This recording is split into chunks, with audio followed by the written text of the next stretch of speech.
સુરત જિલ્લામાં વરસાદે વિરામ લેતા જ ખેડૂતો કામે લાગ્યા છે। ઓલપાડમાં ડાંગરની રોપણીના કામમાં જગતનો તાર જોતરાયો છે। ખેતરમાં ભરાયેલા પાણી ઓસરી જતા ડાંગરની રોપણી શરૂ થઈ।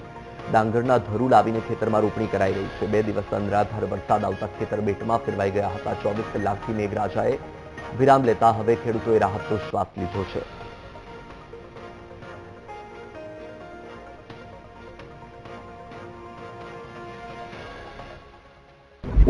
छेल्ले અમે 10 વર્ષ થઈ ગયેલા છે, 10-15 વર્ષ થઈ ગયેલા છે। અહીંયા કાયમ આવીએ છીએ। ઉછળ બાજુથી હતા છે અમે તો 4-5 દાડા થઈ ગયા। બહુ વરસાદ હતો ને બહુ પાણી હતું, ઘૂંટણા જેવું પાણી હતું। તો 24 કલાકની અંદરમાં પાણી ઉતરી ગયું છે હવે, અને 24 કલાક અંદરનું પાણી નથી પડતું તો અમારા ડાંગરનું કામ ચાલુ થઈ ગયું છે। ત્યારે તરું ઉકળીને ટ્રેક્ટરમાં પડતું। તો હાલમાં દ્રશ્ય તમારી ટીવી સ્ક્રીન પર ઓલપાડથી છે કે જ્યાં ડાંગરની રોપણીની શરૂઆત થઈ ગઈ છે। ડાંગરના ધરુની રોપણી શરૂ કરી દેવામાં આવી છે। જ્યાં એક તરફ છેલ્લા એક સપ્તાહથી ઓલપાડમાં વરસાદી વાતાવરણ હતું, હાલમાં હવે વરસાદ વિરામ લેતા ખેડૂતો કામે લાગ્યા છે। છેલ્લા 4 દિવસથી પડેલા ભારે વરસાદને પગલે આ જે વરસાદ છે એક વરસાદ ખેડૂતો માટે આશીર્વાદ રૂપ સમાન સાબિત થયો છે। દ્રશ્ય જોઈ શકો છો કે ઓલપાડ તાલુકાના જે ખેડૂતો છે, ખેડૂતો મુખ્યત્વે ડાંગર અને શેરડીનો પાક પકવતા હોય છે।